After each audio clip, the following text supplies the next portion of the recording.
life just took a really downward spiral turn for me as an 8-year-old. First, I was molested by my PE teacher. Then I was molested by the insurance agent. I was then molested by my caregiver's sons. My name is Debi Markland.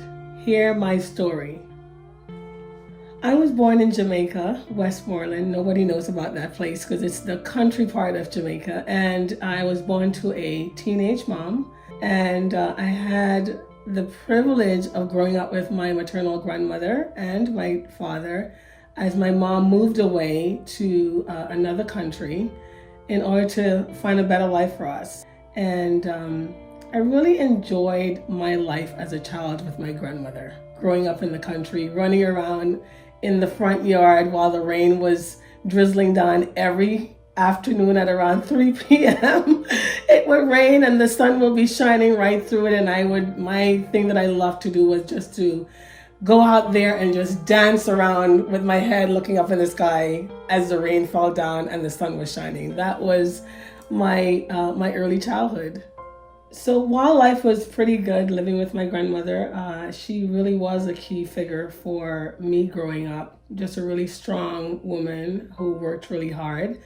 And it was time for me to go and live with my mom, who lived in another country, because after all, she had gone there to make a better life for us. And unfortunately, within 3 months of going to live with her, life just took a really downward spiral turn for me as an 8-year-old.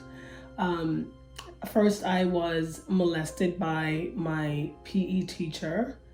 And then I was molested by the insurance agent. And then I was then molested by my caregiver's son. So it was a time of, I would say, despair.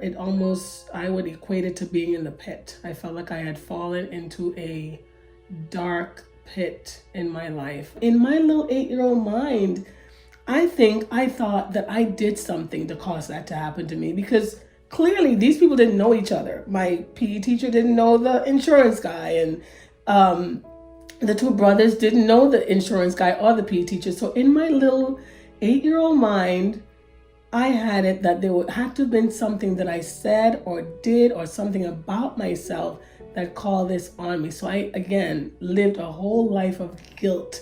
And I had to go through a process of forgiving myself.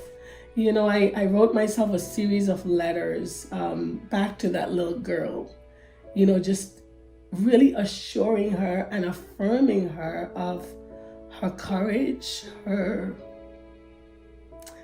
bravery. I mean, because really, at 8 years old, that was hard for her. And I say her because there's this inner child within me that constantly needs to be affirmed, to be hugged, and to be reassured of her worth, like a constant thing. And I show gratitude to her in my letters that I've written to her, just for who she has been, because without her, I couldn't be who I am today. I absolutely could not be the amazing wife that I am. I went from being a person who wanted nothing to do with children at all. I didn't want kids at all, because my whole thing was, if my mom can protect me as a mother, then there's no way I can protect my children that came along. To having 3 amazing children, and I think that I'm one of the most powerful women that I know. Even through my tears, and these are actually tears of joy, because as I look back, I'm just so grateful for the pit that I went through that brought me to this purpose, where I can share with people that, you know, there are times that we're going to be down, and we don't know the reason why or even how we got there.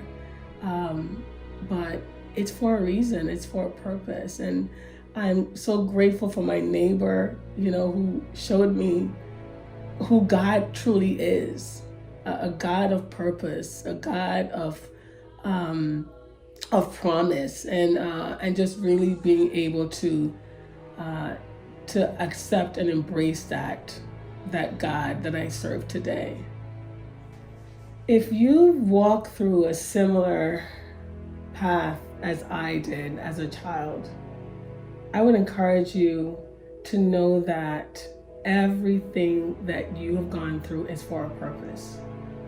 I want you to know that you can turn that around and that can help others, because these things that we go through, they may be a setback, but it really is a setup for you to truly live out the life that you were created to live. And when I think about my life today, if someone were to tell me at 8 years old that I would be the woman that I am today, a person who is full of Godfidence, not confidence, but Godfidence, a person who offers so much to others and live out a life that's fulfilled and full of abundance, which is what God has promised me, I probably wouldn't believe it, but I want you to know that you can do that too. That's what your life is for. You were created to make the difference in this world through whatever circumstances you find yourself in.